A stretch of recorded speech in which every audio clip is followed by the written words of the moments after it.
first time. Glad I gave you something to look forward to. Was beginning to believe I knew who you were behind that mask. Anakin Skywalker was weak.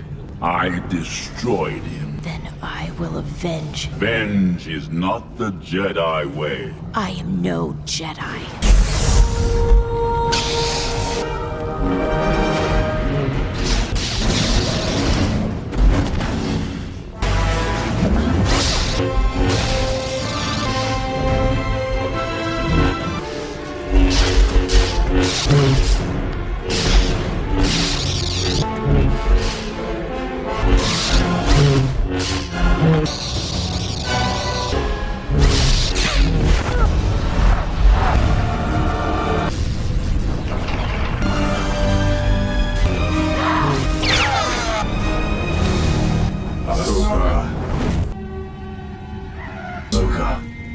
Anakin, I won't leave you.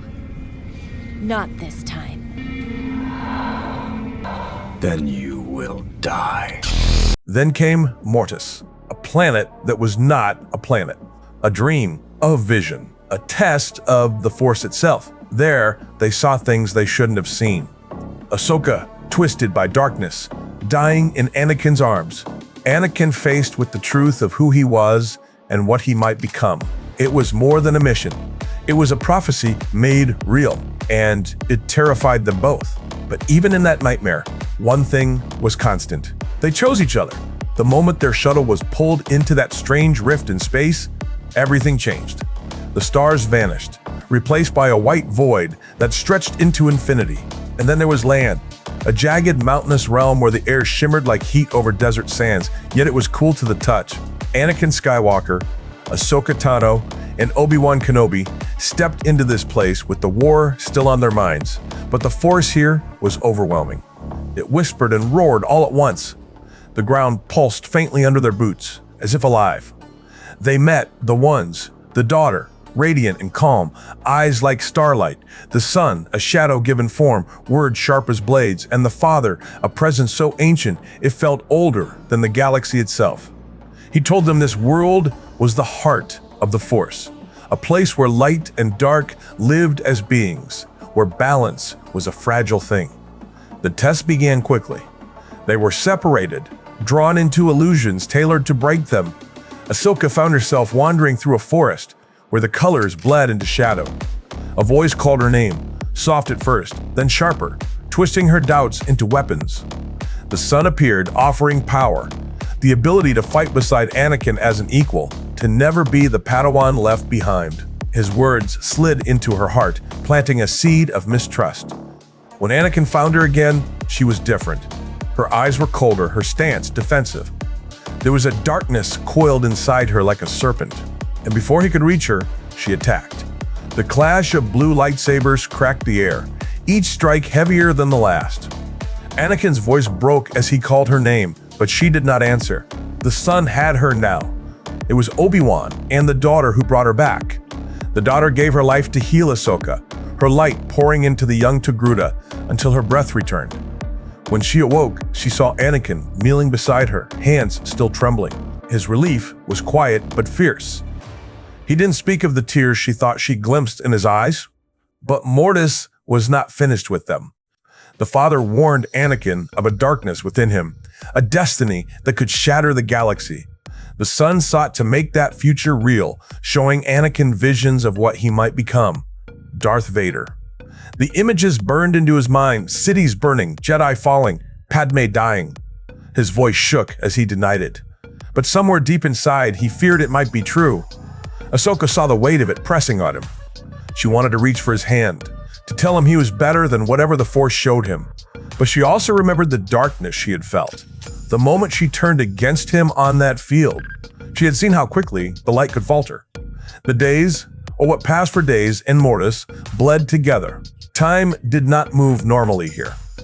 They fought together against the sun, his power bending the world to his will. Storms tore mountains apart, rivers turned to molten fire, and still they stood side by side.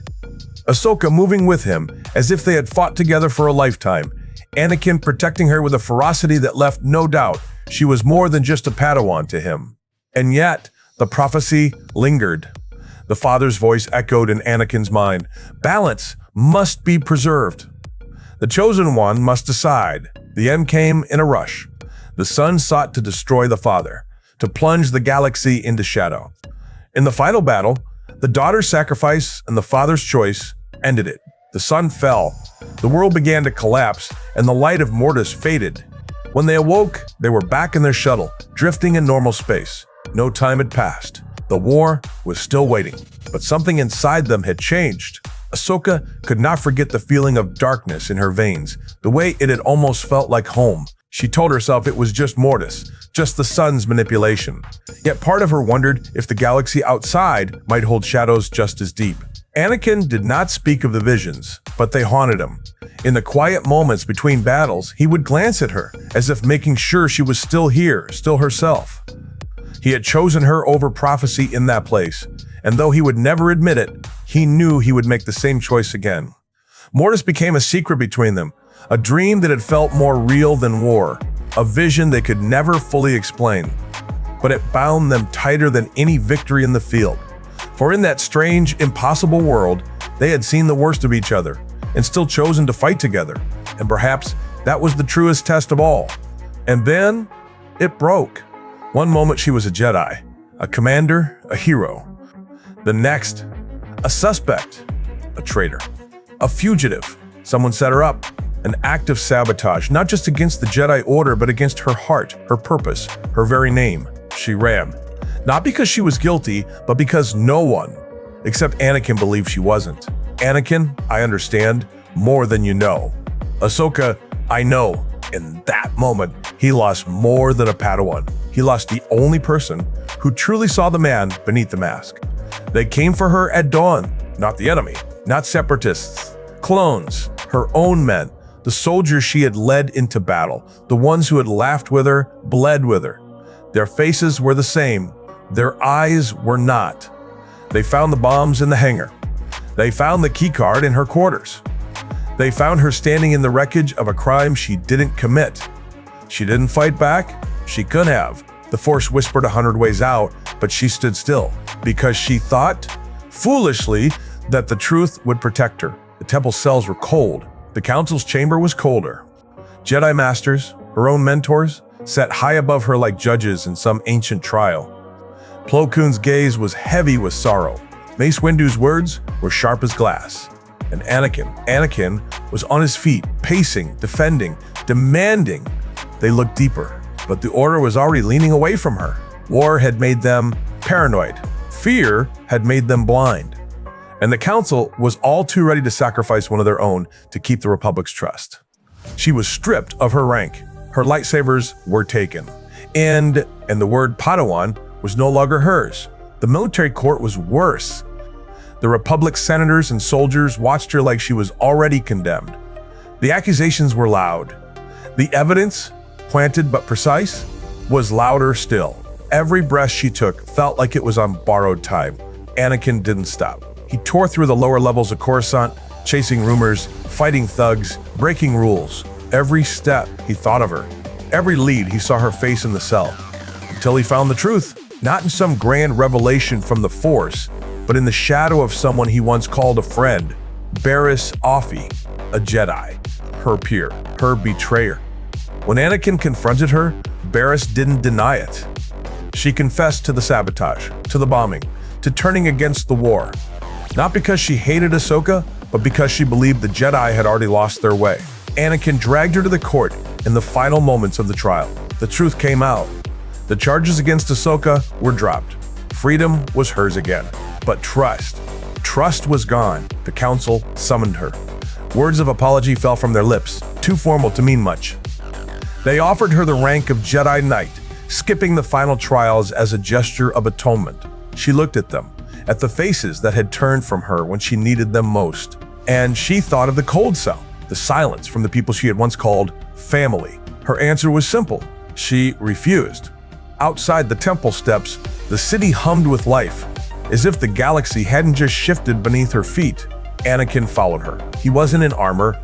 He wasn't her master. Just a man standing beside her, not ready to let go. I understand more than you know, he said quietly.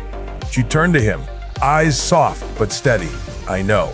And in that moment, he realized what he had lost. Not just a Padawan, not just a friend, but the one person who had seen through all the walls he built, who had cared for the boy beneath the soldier, the man behind the Jedi mask. She walked away into the crowded streets of Coruscant, her mantras vanishing in the blur of speeders and neon light. He stayed there, watching until she was gone. The temple felt emptier when he returned. His quarters, quieter. Even the war room seemed colder. Something had shifted in him too. A crack in his faith. A carry in his faith. A fracture in his loyalty. If the Jedi could cast out Ahsoka, what would they do to him when the time came? Neither of them knew it then, but this was the first true break.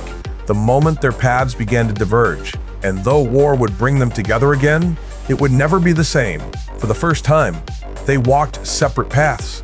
But the bond remained. Invisible, unspoken, unbreakable. Anakin kept fighting. Ahsoka kept searching. Neither of them was ever the same. The war would soon end, but peace? That was already lost. When Ahsoka walked away from the Jedi Temple, the galaxy felt bigger and colder than ever. She had no rank, no title, and no home. The streets of Coruscant were not kind to those without protection, and though she had her skills, every step reminded her she was now on her own. While she drifted through the shadows of the underworld, chasing whispers of work and justice in equal measure, Anakin returned to the front lines. To his fellow Jedi, he was still the heroic general, still the chosen one. But inside, there was an emptiness he couldn't shake. The Council had doubted her, failed her, and in doing so, they had chipped away at his already fragile trust. That fracture would never fully heal. In the weeks that followed, Ahsoka found herself pulled into unexpected conflicts. She allied with old acquaintances like Trace and Rafa Martez, running missions that didn't wear the Jedi crest but still carried the same spirit of helping those who had no one else. Her fights were smaller in scale but sharper in consequence. Smugglers, crime syndicates, and corruption that didn't make it into the HoloNet headlines. Each battle taught her something new about herself, that she could protect without being a Jedi, that she could be a light even in the dark corners of the galaxy. Yet every time she ignited her sabers, she felt the phantom weight of what she'd lost. Meanwhile, Anakin pushed harder at the war. Without Ahsoka's grounding presence, he was more reckless, more aggressive. His victories came faster, but so did his frustration with the Jedi Council. They kept him on a leash, denying him the trust he felt he'd earned, and now they had taken from him the one person who had always believed in him without question. Still, he told himself he was fighting for peace, for the Republic, for her, even if they never spoke again. The galaxy was changing quickly. The war with the Separatists escalated, and whispers of the endgame reached both of them from different directions. For Ahsoka, the turning point came when Bo-Katan Kryze sought her help to liberate Mandalore from Maul. It was a cause too important to ignore, and one that pulled her, reluctantly, back toward the Jedi and the Grand Army of the Republic. That mission brought her face to face with Anakin again. Their reunion was brief, but it carried all the weight of the months apart. He gave her back her lightsabers, polished and ready, and for a moment it felt like old times. Though neither of them said the words they really wanted to, duty called them elsewhere, and they parted once more, unaware that the galaxy was about to fall apart. The siege of Mandalore was fierce. Ahsoka and her clone troops fought their way through the city's narrow streets, ultimately capturing Maul. Victory seemed within reach, but as the battle ended, the real war began. Across the galaxy, Order 66 was issued. In an instant, the men she had fought beside, laughed with, and trusted with her life turned their weapons on her. Ahsoka's instincts saved her, but the betrayal cut deep. She discovered the truth about the inhibitor chips buried in the minds of the clones, a truth that explained their sudden, merciless obedience. In a desperate gambit, she freed Captain Rex from the chip's control, and together they fought their way off a doomed Star Destroyer, crashing into anonymity. Anakin's path, during those same hours, was far darker. Summoned to the Chancellor's office, he found not a leader, but a Sith Lord. The promises of power, of control, of saving those he loved proved too tempting. When Order 66 began, he was no longer Anakin Skywalker. He was Darth Vader, leading the assault on the Jedi Temple, cutting down the very brothers and sisters he'd sworn to protect. For him, Ahsoka's absence was both a wound and a shield. She wasn't there to stop him, but she also wasn't there to die by his blade. Neither of them knew the other's fate. Ahsoka, burying her sabers in the snow as a memorial to the clones she couldn't save, disappeared into the galaxy's undercurrents. Anakin, consumed by his new identity, helped Palpatine forge the Empire from the ashes of the Republic. The war was over, but it wasn't peace. It was the end of everything they had once believed in. From that point on, their paths diverged completely. Ahsoka became a shadow, a survivor who would quietly aid resistance movements without revealing her name. Anakin became an enforcer of tyranny, hunting the Jedi remnants with ruthless efficiency. And yet, across the vastness of space, the bond between them, invisible, unspoken, unbreakable, endured. Somewhere in the Force, it still hummed, a faint echo of what once was. Neither of them would ever truly be the same, and the galaxy would never again know the light they had once brought together. The war ended not with peace, but with fire. With a purge. Order 66 shattered the Jedi. And in the ashes rose Darth Vader. Ahsoka survived.